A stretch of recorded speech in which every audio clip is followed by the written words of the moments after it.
오늘 저와 여러분이 함께 누릴 말씀을 근본응답의 전환점이라는 말씀입니다. 잠깐 기도하고 말씀 시작하겠습니다.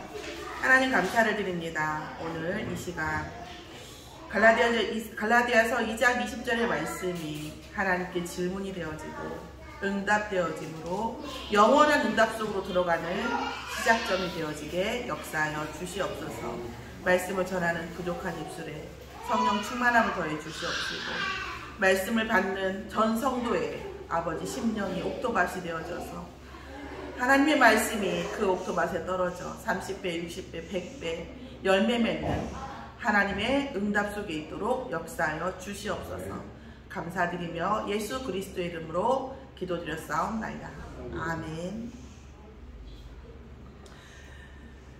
우리가 제가 영상을 찍고 우리가 메시지를 하고 또 이렇게 하면서 제가 깜짝 놀란 게 있어요. 뭐냐면은 전 제가 굉장히 이렇게 들떠 있다고 생각했거든요. 밝다고 생각했다는 걸 쉽게 얘기하면 과하게 너무 가벼울 정도로 좀 그렇지 않나 이렇게 생각을 했는데 제가 영상을 찍으면서 저를 보니까 생각보다 상당히 어둡더라고요. 저 언젠가도 얘기했지만 상당히 어둡더라고요. 제가 내 본질이 내가 본질적으로 좀 이렇게 어둡구나 이런 생각이 들었어요. 오늘 제가 왜 말씀 드리냐면 제가 그 어느 때보다 밝게 보였으면 하는 그런 사심이 있어서 그렇습니다. 왜 밝게 보이고 싶을까요? 임집사님 왜 밝게? 어두우니까 그렇겠죠. 네. 그렇습니다. 갈라디아서 2장 20절을 처음에는 이제 한 주간 물론 메시지 속에 있긴 했지만 많은 메시지 속에서 제가 계속 기도를 하는데 이거는 아니었었어요. 근데 어제 어떤 일이 있으면서 정말 하나님 아직도 제가 물론 뭐 영원히 계속 천국 갈 때까지 우리는 진행형 성화되어져 가는 과정이지만 제가 이 갈라디아서 2장 20절이 아직 안 돼 있습니까? 라는 질문이 밤새 되는 거예요. 밤새. 그래서 정말 내가 이거에 대한 응답 속에 한 주간 들어갈 필요가 있겠다. 하나님께서 또 이 시간 허락하시는 것은 이 말씀 속에 또 하나님 주신 응답이 있지 않을까 해서 저희 나름대로 하나님 기도하면서 정리를 해보았습니다. 여러분은 어떠세요? 사람들을 만나면 이제 보통 이렇게 배운 사람이다라고 얘기를 하는 분들 있잖아요. 이렇게 말을 할 때, 사람 평가할 때 이 사람 유식하다 혹은 무식하다 이런 얘기를 해요. 여러분은 어떤지 모르겠어요. 저는 굉장히 그냥 무식이 아니라 굉장히 무식한 사람의 집안의 출신이거든요. 저희 그 동네에서 저희 집은 부끄러움의 대상이었고 언젠가 저한테 이제 제가 저희 동생들에 비해서 어떤 동생들이 대단하잖아요. 그러니까 대단한 동생들에 비해서 제가 좀 이렇게 덜 됐다고 생각하는지 저희 이제 아빠가 살아계셨을 때 아버님이 뭐라냐면 내가 네 생각을 하면 자랑할 게 없어. 부끄러워. 그 얘기를 하시는 거예요. 왜냐하면 이제 예수 믿고 다시 제로점으로 가니까 있으니까. 제가 좀 어이가 없어서 쳐다봤다니까요. 저희 아버지를. 저희 아버지 때문에 저희가 부끄러움의 인생을 살았던 게 수십 년인데 그분 저한테 이렇게 얘기하시더라고요. 그런 얘기를 해요. 무식한 집안에서 태어났어요. 무식한 어떤 그걸 있었죠. 그러면서 지금까지도 공부를 하고 있지만 내가 무식을 탈피하려고 공부를 하고 있나? 배운 사람이라는 소리 듣고 싶어서 이런가? 저도 자신을 많이 돌아봅니다. 그런데 제가 이렇게 사람들을 많이 만나고 아이들만 해도 제가 첫 직장이 여상이었어요. 야간 여상.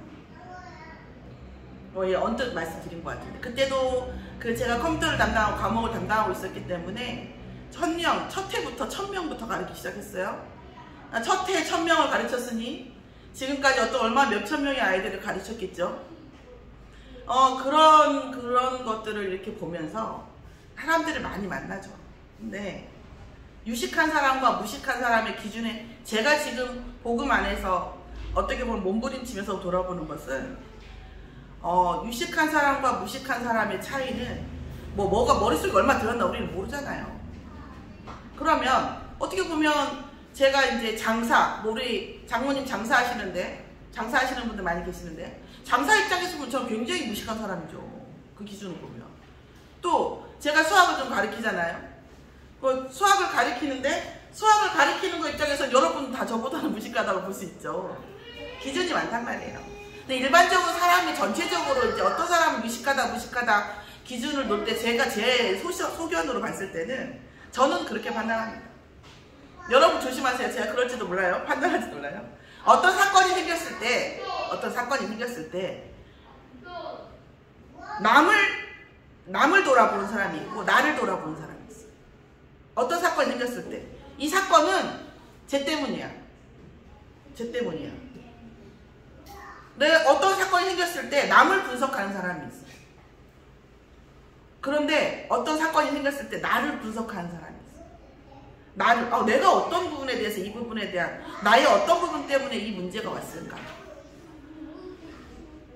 항상 그런 상태에서 이 사람은 무식하다고 하지는 않지만 그런 단어로 생각한 적은 별로 없는 것 같은데 저의 그 상대의 감정은 상대가 느끼는 그 사람에 대한 이미지는 많이 달라져.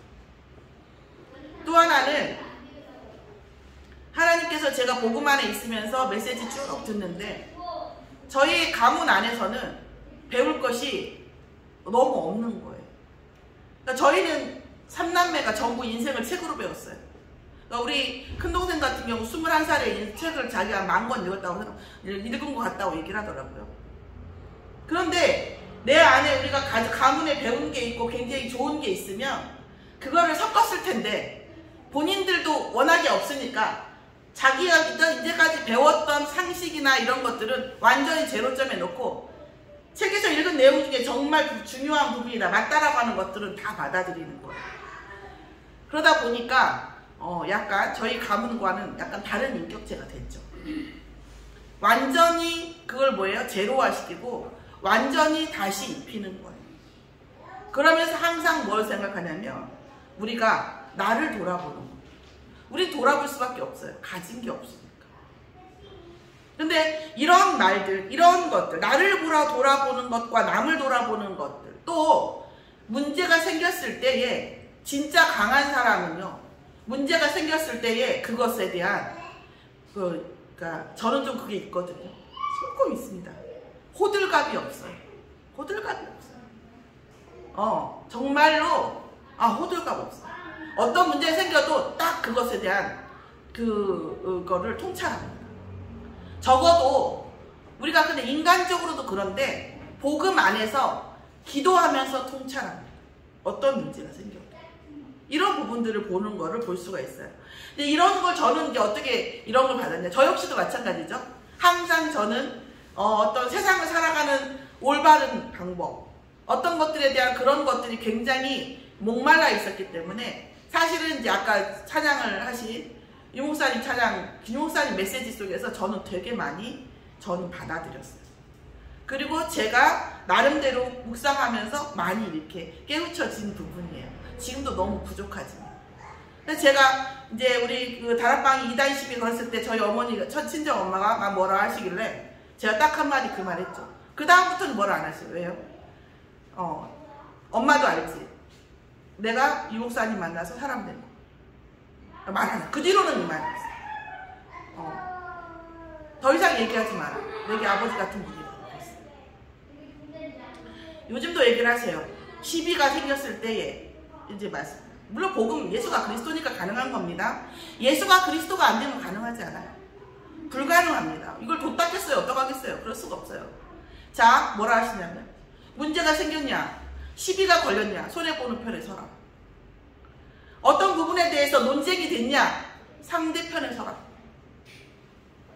모든 문제 이 다음을 생각해라. 문제 속에 빠지지 마라. 복음이니까 가능한 거예요. 복음이 있으니까. 저는 그런 메시지를 저에게 준 사람도 없었고 그것을 보여준 사람도 없었어요. 저는 우리가 험한 인생을 살아갑니다. 근데 우리 후대들에게 그런 부분을 좀 보여줘야 되지 않을까. 어른이라 그런 생각이 듭니다. 이 아침에 그런 생각이 들었습니다. 진정한 철학이 뭡니까? 철학이 많아요. 여러분 철학책 보면 저도 그렇거든요. 철학을 들어보면요 정말 나중에 이해할 수 없는 그들만의 세계가 있어요. 그래서 저는 그렇게 생각합니다. 저의 그런 소견으로는 나에 대한 회의가 진정한 철학이라고 생각합니다. 내가 정말 맞냐? 나는 왜 이렇게 생각하는가? 나는 왜 이걸 좋아하는가? 나는 이것에 왜 가슴이 뛰는가?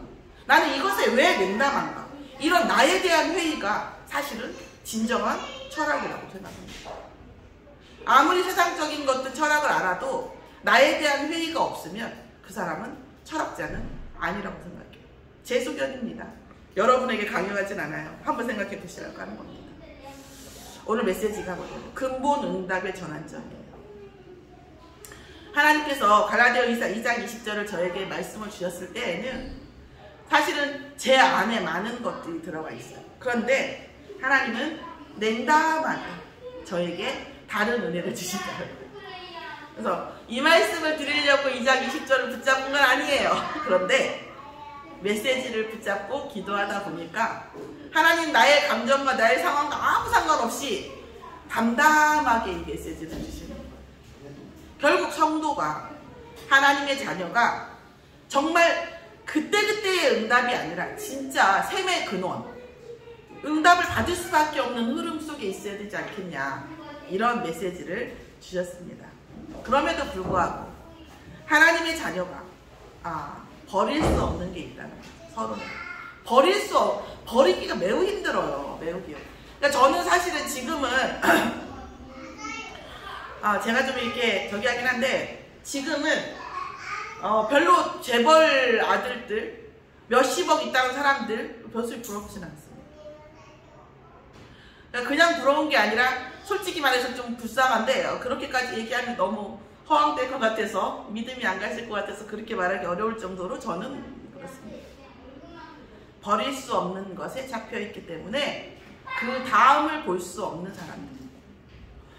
또 부모님들이 굉장히 옛날에는 부모 특히 헌신하는 아버지, 여러분 진짜 헌신하는 아버지 밑에 크는 아이들은 정말 반짝반짝 빛이 나요. 돈을 많이 갖다 주는 아버지가 아니에요. 일요일날 아침에 같이 아이들과 같이 무언가를 하고 그 아이들의 감정과 이성과 모든 것의 흐름을 함께하는 그런 아버지들이 있어요. 정말 그런 아이들은요, 저는 알아요. 왜냐하면 제가 그런 거에 가난했기 때문에 너무 잘 알아보죠.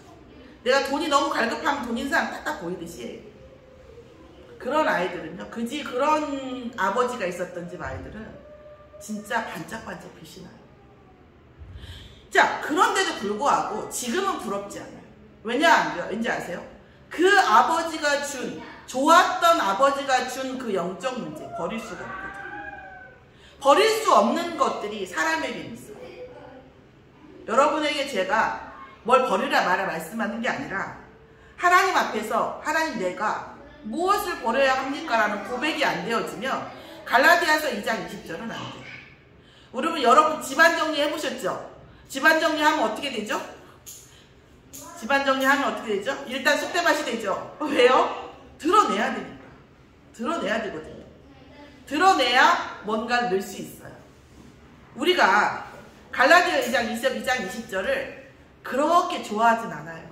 왠지 아세요? 드러내야 되거든요. 그 드러내서 쑥대밭을 만들었는데 쓰레기통에 버릴 수 없는, 폐기 처분할 수 없는 그런 것들이 있어요. 우리가 뭐냐면 전통적인 것 중에 우리가 전통이라고 느끼는, 그러니까 우리의 어떤 그 뼈대라고 느끼는 몇몇 감정들이 있어요. 뭐 여러 가지가 있죠. 어른들만 계셔서 말씀드리기 좀 어렵긴 한데 전 그 중에 하나가 뭐냐면 장유유서라고. 나이가 많으면 무조건 공경해야 된다. 높은 자리에 있으면 무조건 그 사람 말이 맞다. 저는 그렇게 생각하진 않거든요. 하나님의 말씀에 질서가 있어야 되는 거지 인간의 세계의 질서가 그렇게 중요하지 않거든요. 저는 아이들이 저는 이렇게 제가 이렇게 하는 것이 다 맞다는 걸 알죠. 제 성향이 그래요. 아이들하고 얘기를 하거나 혼내거나 얘기를 하잖아요. 그러면 그 아이들이 반드시 말대꾸가 있어야 돼요. 저는 응답이 있어야 된다고. 이런 부분이 이렇고 저런 부분 저렇지 않니? 점점점. 저건 저렇고 저건 저렇고. 저는 굉장히 제가 무시한다고 느껴요. 아이가. 영혼은 100% 떠나 있을 거고. 저는 반드시 그거에 대한 대답이 와야 돼요. 이건 맞지 않다고 해도 돼. 선생님 혹은 엄마, 그 할머니, 그건 아닌 것 같아요. 그게 차라리 말하지 않는 것보다는 저는 존중하는 거라고 생각하거든요. 어른들은 말대꾸 한다고 생각하죠. 말대꾸를 해야죠. 내가 말을 했으면 반응을 보여야죠. 반대로 생각하면, 맞지 않다고 생각하면 그거에 대한 대화를 해야 되잖아요. 그런데 그거는 나쁘다고 얘기해요. 그래놓고 나중에 뭐라고 해요? 어른들하고 대화를 안 한다고 얘기해요. 젊은 사람들이. 대화할 수 있는 소통을 줘야지. 반대할 수 있는 권리를 줘야 대화가 되는 거죠. 그렇지 않습니까? 어떤 전통적인 것 중에서도 맞지 않는 게 저는 많다고 생각하는데 그게 버려지지가 않아요. 또 하나는 뭡니까? 늘 말씀드리지만 정의라는 겁니다. 이게 맞지 않냐, 이게 틀리지 않냐 이런 것에 대한 것이 버릴 수 없는 것 중에 하나고, 또 하나는 뭐냐면 정의예요. 사람과 사람의 정의인 거죠. 이 정의라는 것이 좋은 거긴 한데 그렇게 가치 있는 건 아니에요. 정의라는 것으로 자기의 불이익이 오고 자기에게 손해가 왔을 때까지 그 정 때문에 무언가를 계속 하는 거, 그런 파워를 저는 본 적이 없어요. 그냥 끼리끼리 그냥 그리 좋은 거, 그런 상태. 그냥 자기한테 맞추고 나한테 맞추고, 거기 안에는 옳은 것도 없고 뭣도 없어요. 그냥 이익과 맞고 뭔가 맞으면 정으로 하는 건데 그 정에는 뭐예요? 힘이 없더라고요. 또 하나는 뭐냐면 버릴 수 없는 게 사람들 앞에 보여지는 것이, 내가 외식할 수밖에 없는 거예요. 그 사람들한테 내가 어떤 눈으로 보여지는가에 대한 것이 버릴 수가 없는 거예요. 이런 많은 것들이 있다라는 거예요, 우리가. 그러면 이제 여러분 중에 제가 말씀드렸죠? 목사님, 저는 이 부분들은 이게 좋은 거라고 생각합니다. 가지고 있어야 한다고 생각합니다. 하면 저한테 말씀해 주시면 좋아요. 자, 이런 버릴 수 없는 많은 것들이 제가 현장에 가보니까 있더라라는 말씀이에요. 말씀이 들어가야 되고 그리스도여야 되는데 이것이 부정이 되지 않아요. 물론 나쁜 건 부정이 돼요. 나쁜 것도 자기가 인정했을 때, 안 좋은 거, 내가 피해당했던 거, 내가 또 상처받았던 거, 또 내가 지금 어려움 현장에 있는 이런 것들은 부정이 되는데, 진짜 버려야 되는 그런 것들, 자기가 인지 못하는 그런 것들이 우리 안에는 많이 들어있다는 거예요. 그리스도가 주인 되어야 되는데 영적으로는 믿어져요. 예수가 그리스도이시고 살아계신 하나님의 아들이시에요. 그런데 우리의 육신과 마음과 생각, 이 속에는 너무나 버려지지 않는 것들이 있다라는 거예요. 그러면 세상에서 배운 좋은 것도 예수가 그리스도니까 버려야 됩니까? 라고 물어보는 거죠. 그것을 하나님께 질문하셔야 돼요. 버리라 이런 게 아니라, 하나님 이걸 버려야 됩니까? 이 안에 그리스도가 정말 주인 되시는 이 부분에 놓고 제가 이 부분을 놓고 버려야 됩니까? 라고 질문해 보시라고 드리는 말씀이에요.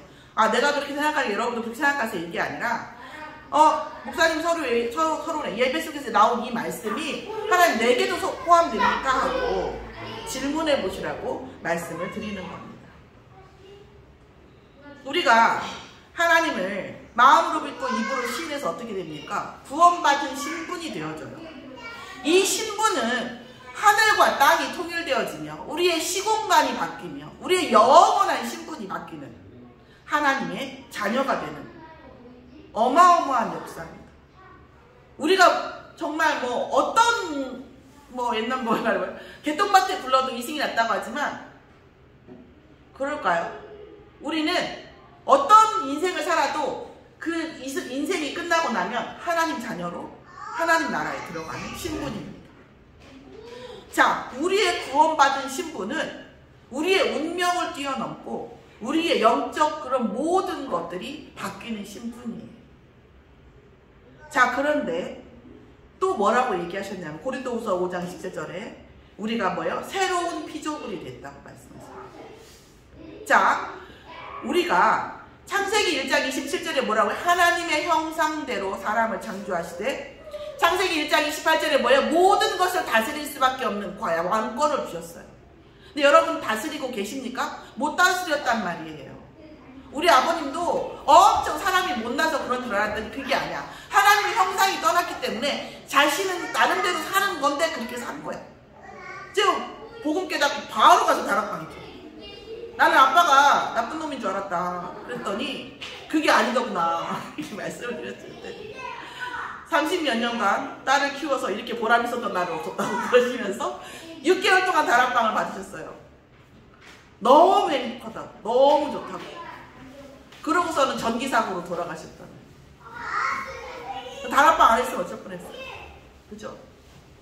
여러분, 말씀을 들었는데 내가 은혜가 충만한데 누군가에게 전달이 안 된다는 것은, 우리 옛날에 교육학적으로 이런 말을 하거든요. 말할 수 없는 것은 아는 게 아니라 설명할 수 없는 것은 아는 게 아니다, 이렇게 얘기하거든요. 하나님께 질문해 보셔요. 아, 나는 왜 말할 수 없는가? 왜 전달이 안 되는가? 저는 당한 게 너무 많아서 그런가 봐요. 당한 게 너무 많아서 그런지 그게 모든 원인이 사단이라고 생각하니까 가만히 있을 수가 없더라고요. 그냥 있을 수는 없어요. 이 가문의 본질부터 뜯어고쳐야 한다 했기 때문에 저희 아빠한테 간 거예요. 왜?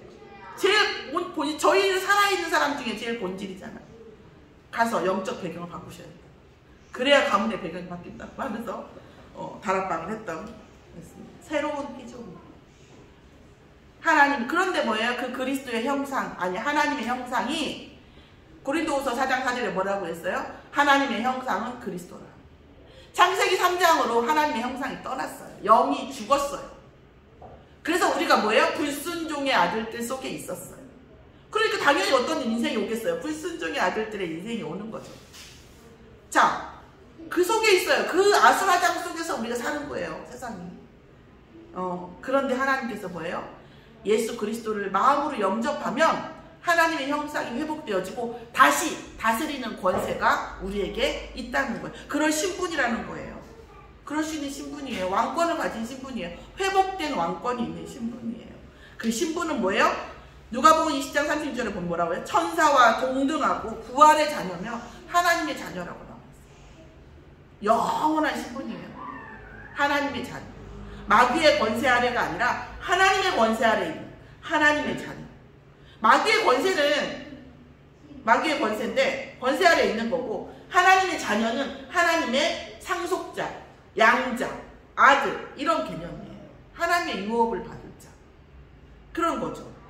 자, 그리고 뭐라고 했어요? 구별된 신분이에요. 우리는 누구하고요? 세상과는 구별된 신분이에요. 하나님의 성전이에요. 왜요? 하나님의 성령이 예수 그리스도의 우리 안에 계시기 때문에 우리는 하나님의 성전이고, 그거는 뭐예요? 세상 사람들과 구별된 신분이라고 얘기해요. 우리는 그렇게 구원받은 신분입니다. 자, 두 번째, 우리는 뭐예요? 구원받은 자의 권세를 가지고 있는. 어떤 권세? 마가복음 3장 15절에 보면 뭐예요? 귀신을 내어쫓는 권세. 귀신을 내어쫓는 권능이 우리에게 있어요. 누구의 이름으로? 예수 그리스도의 이름으로. 여러분, 우리가 생각하고 마음과 감정과 이성 속에 있잖아요. 끊임없이 사단을 받아요. 끊임없이 사단의 통제를 받아요. 영향을 받아요. 우리는 끊임없이 귀신을 내어쫓는 권세를 사용하셔야 됩니다. 이 세상의 왕은 뭐예요? 사단입니다. 정사와 권세를 잡은 자는 꼭두각시고, 정사와 권세 잡은 자 뒤에 정사와 권세를 잡은 사단이 있어요. 이 세상은요, 결코 좋아지지 않아요, 여러분. 좋아지지 않아요. 결코 여러분, 이 세상은요, 영원하지도 않아요. 그런데 우리는 영원하지도 않을 이 세상에, 절대 좋아지지 않을 이 세상 속에 너무나 많은 것을 담고 있는 거예요. 자, 우리의 권세가 무슨 죄와 저주를 다스릴 권세예요. 우리가 죄에 따라다니고 죄에 끌려다니고 저주 속에 있는 그런 신분이 아니라 죄와 저주를 다스릴 수 있는 권세가 있다고 로마서 8장 2절에 나와 있어요.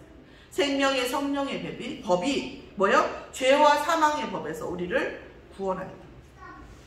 그럼 다시 얘기하면 세상 사람들은 죄와 사망의 법에 있다는 거예요. 혹시 우리 자녀들이 예수 믿지 않는다면 죄와 사망의 법 아래 있고 영원히 죄와 사망의 법 속에서 벗어나기는 어렵다는 거예요.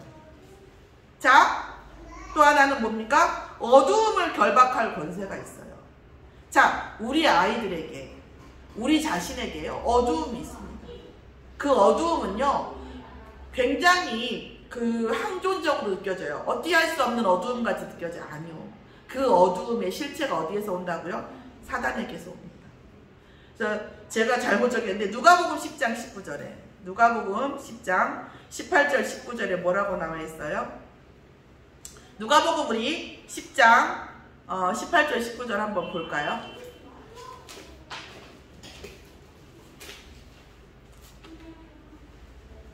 누가복음은 누가가 쓴 거죠.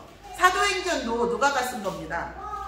그래서 사도행전 1장 1절에 데오빌레여 내가 먼저 쓴 글에는, 이게 누가가 쓴 누가복음을 말하는 겁니다. 내가 먼저 쓴 글에는 나와 있죠. 사도행전 1장 1절에 누가복음에 예수가 그리스도라고 하는 그 내용입니다. 누가복음 10장 18절 19절을 같이 보겠습니다.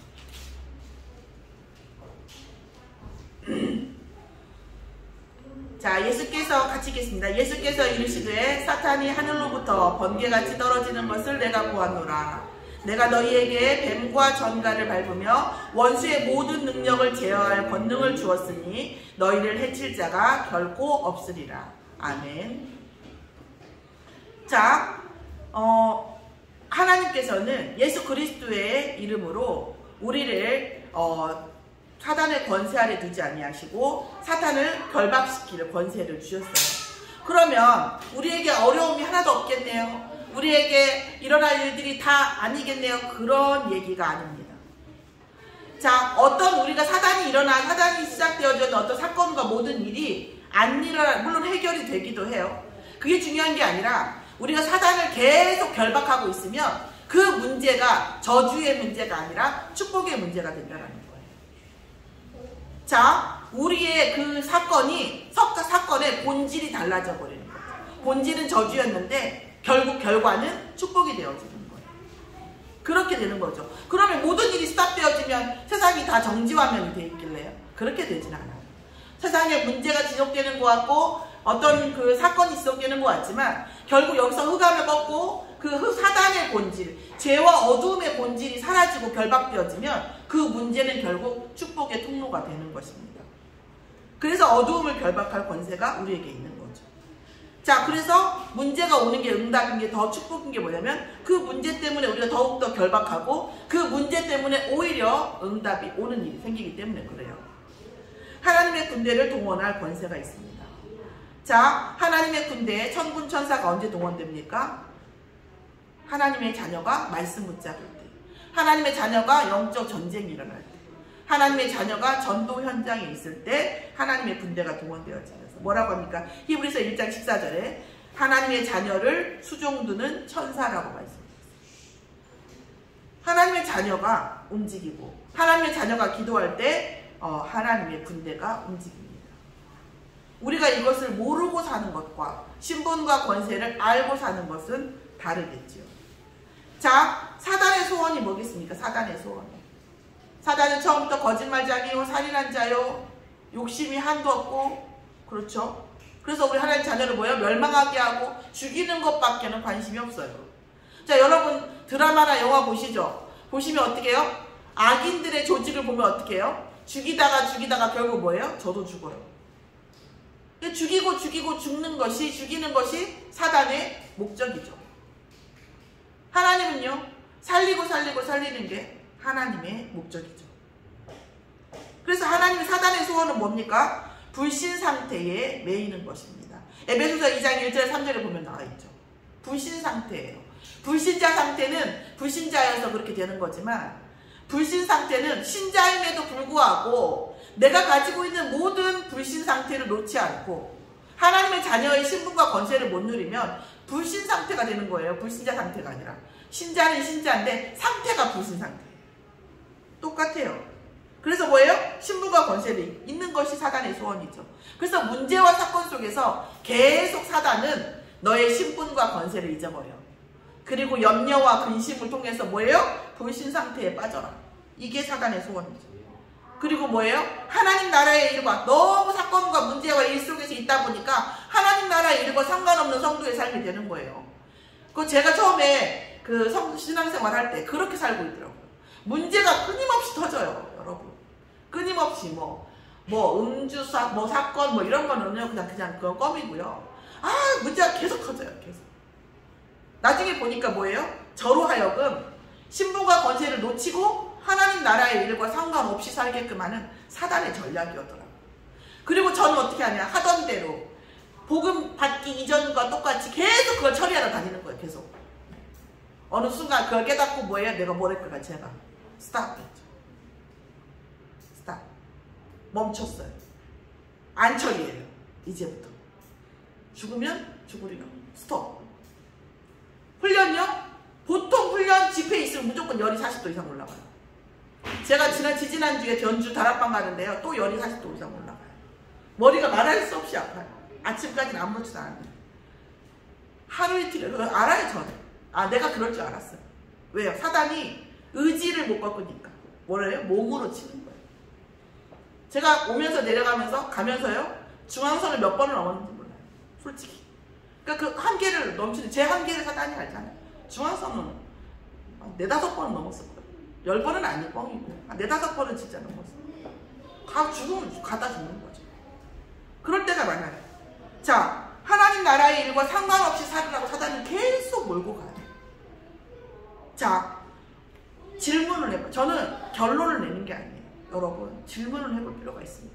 하나님, 저의 인생이 맞습니까? 자, 그런데 하나님께서는 갈라디아서 2장 20절의 말씀으로 우리에게 뭐예요? 샘의 근원을 발견하라고 하십니다. 야, 네 거 다 빼. 내 거 좀 하자. 이러시겠습니까? 하늘과 땅이 다 아버지 건데. 그게 아니에요. 우리가 잡고 있는 그런 것들이 결국은 뭐다? 나의 응답을 막고 있어요. 나의 신분과 권세를 누리는 것을 막고 있기 때문에 뭐예요? 말씀을 주시는 거죠. 네 걸로 살지 마. 네 안에 그리스도로 살아라는 거죠. 어떤 분이 이런 간증을 하더라고요. 어디를 갔는데 누군가 자기를 모욕을 했대. 기분 나쁘게 했대요. 기분이 나쁘더래요. 그 순간 생각을 했대요. 엄청 오래된 얘기예요. 전도 캠프 갔다가 들은 얘기인데. 그 순간 생각을 했대요. 무슨 생각이 들었냐? 내 안에 그리스도가 사는 거라면 내가 왜 기분이 나쁘지? 예수님이 나빠야지. 그러는 거예요. 내 안에 그리스도가 사는 거라면, 유치한 얘기인 것 같지만 한 칸 있지 않아요? 내 안에 그리스도가 사는 거라면 내가 왜 기분이 나쁘지? 예수님이 나가신 건데 나 아직도 그리스도가 주인 안 됐구나. 그런 생각이 들었대요. 내가 당하는 일, 내 안에 그리스도가 주인이라면 예수님이 당하시는 일이잖아요. 그죠? 내가 일어나는 모든 일들 예수님이 당하시는 거죠. 그럼 하나님이 아시는 건데 나는 왜 억울하지? 내가 아직도 못 누리고 있구나. 그걸 봤다는 거예요. 응답이 있습니다. 우리는 굉장히 응답 중심의 신앙생활을 하죠. 그렇습니다. 벗어나기 어려워요. 자, 보통 그런데 우리가 제가 현장에 보면 갈라디아서 6장 8절처럼 말씀처럼 뭐예요? 육신을 위하여 살아가는 자는 썩어질 육신의 응답이, 성령을 위하여 살아가는 자는 영원한 성령의 응답이 온다고 되어 있어요. 근데 우리는 계속 뭐하냐? 생계형 응답을 원해요. 생계형 응답. 내가 살기 위해서, 이 문제가 해결되기 위해서. 특히 뭐예요? 내가 옳고 나의 감정과 나의 어떤 것들을 만족해주고. 나이가 들면 들수록 저는 왜 어른들이 꼰대가 되는지 몰랐거든요. 나이가 드니까요. 어렸을 때는 안 그랬는데 젊었을 때는 오히려 누군가가 저한테 어떤 얘기를 했을 때 반론을 제기해 줬을 때 저는 상당히 만족감을 느꼈던 사람이에요. 반론을 제기했을 때 나한테 관심이 있구나. 내 말을 생각해보고 있구나. 내 말을 정확하게 얘기하고 있구나라고 하는데 나이가 드니까 그게 아니에요. 나이가 드니까 누군가 나에게 긍정을 해주는 게 그렇게 좋을 수가 없더라고요. 위로가 되고 심지어 힐링까지 되고. 이 나이 든 흑암인가 봐요. 내가 내 말이 틀리다라고 하는 것이 그렇게 슬프고, 아니 뭐 분노는 이제 힘이 있을 때나 분노고 힘 없을 때도 그렇게 슬플 수가 없어요. 내 말이 틀리다고 누군가 얘기했을 때. 좀 놀랍더라고. 제 밥전. 아, 이렇구나. 그래서 애지간하면 어르신들이 얘기할 때 맞다고 해주려고 하는데 우리 집에 가면 그럴 수가 없어요. 어쨌든 그렇습니다. 우리가 우리의 육체와 우리가 살아가는 것을 통해서 원해서 또 우리를 위해서 응답을 원하는 게 너무 많아요. 한번 돌이켜볼 필요가 있습니다. 근데 하나님께서 뭐라고 해요? 근본적인 응답을 주십니다. 에베소서 1장 7절에서 10절까지 말씀이 쭉 있는데 그 중에 가장 근본적인 응답은 뭐예요? 지혜와 총명을 주신다고 했어요. 솔로몬이 1000번째를 천지하고 지냈어요. 첫 번째를 지냈잖아요. 1000번째를 지내고 하나님께서 너에게 뭘 원하냐 물어봤더니 뭐라 했어요? 나에게 이스라엘을 다스릴 뭐예요? 지혜를 주시라고 했습니다. 여러분은 이스라엘이 있으십니까? 없다고 생각하시면 그것은 착각입니다. 여러분 가정이 이스라엘이고 여러분 업이 이스라엘이고 여러분 학업과 여러분의 앞날, 삶 이것이 다 이스라엘이에요. 여러분의 사람과 가정과 산업과 이것을 잘 다스릴 지혜를 하나님께 구하셔야 됩니다. 돈보다 더 필요한 건 지혜예요. 어떤 분이 유튜버, 제가 옛날에는 많이 들었는데 지금 잘 들을 시간이 없는데 김미경이라는 분이 얘기하더라고요.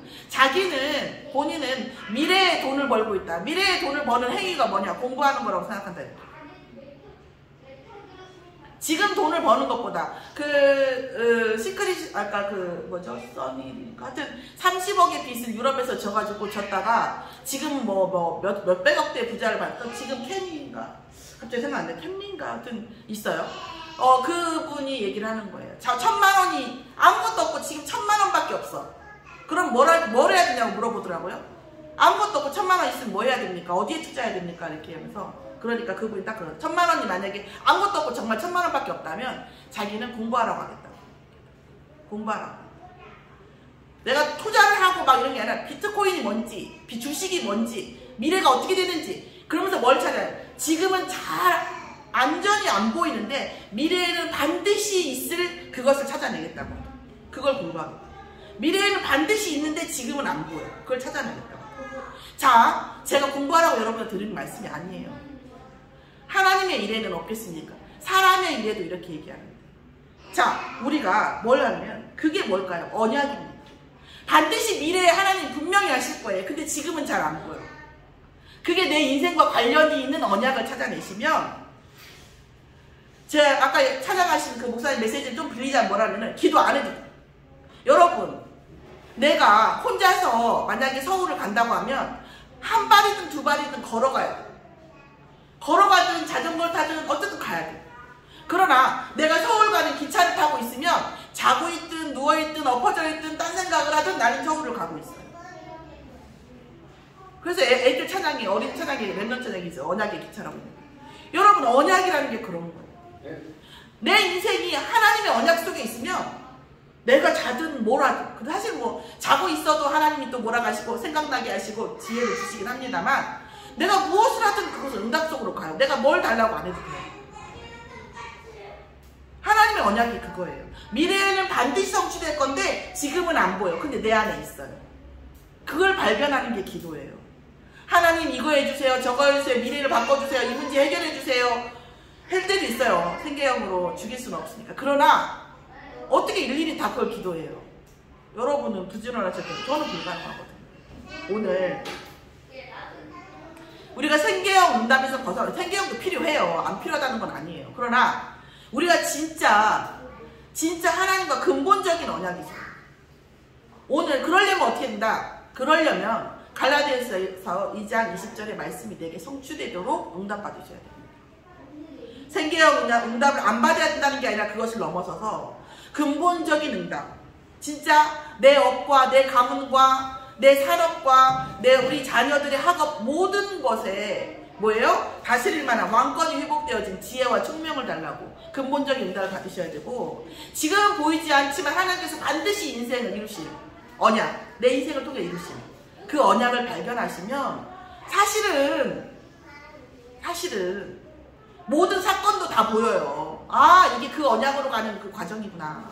사실은 오늘 그러려면 어떻게 한다? 다시 말씀드리면 내 모든 인격에 대한 그리스도의 주인화가 필요합니다. 그게 뭐요? 갈라디아서 2장 20절. 갈라디아서 2장 20절을 한마디로 말씀드리면 내 모든 인격에 대한 그리스도의 주인화예요. 나는 내 아내를 30년 된 내 아내를 사랑할 수 없지만 내가 아내 그리스도께서 사랑하신다고 하니까, 내가 내 자녀 때로는 너무 믿고 올 수 있지만 하나님께서 렘넌트라고 사랑하신다고 하니까, 내가 오늘을 너무 힘들어서 내가 오늘 지탱할 수 없지만 그리스도께서 언약이라고 하시니까 하나님 힘주시라고. 사실은 힘주시라고 하기 전에 이미 힘이 와 있죠. 하나님과의 관계, 내 모든 곳에 그리스도가 주인화가 되었지. 오늘 저를 어둡게 하는 그 문제와 또 우리의 인생과 우리의 미래, 모든 곳에 또 그러기 때문에 우리 안에 있는 모든 인격에 그리스도가 주인되어지는 응답 속에 있기를, 저와 여러분이 그 응답 속에 있고 그 응답 속에 있는 저와 여러분에게 하나님께서 하시는 일에 대한 증인이 되어지기를 예수의 이름으로 축원합니다. 하나님 감사합니다. 오늘 말씀 속에서 정말 우리의 인생과 우리의 미래와 우리의 자녀들에게 근본 응답의 전환점이 되어질 수 있는 갈라디아서 2장 20절의 말씀, 우리의 모든 인격에 대한 그리스도의 주인화가 일어날 수 있도록 역사하여 주시옵소서. 감사드리며 예수 그리스도의 이름으로 기도드렸사옵나이다. 아멘. 오늘 찬양 다시 들으시면서 말씀을 지금처럼 집중할 수 있는 이 시간이 없을 거예요. 말씀 끝나고 찬양하는 이 시간 동안만큼 여러분이 그냥 다 집중할 수 있는 시간이 없어요. 여러분의 집중할 문제, 또 메시지, 말씀 붙잡고 찬양 누리시면서 집중하는 시간 갖기를 축원합니다.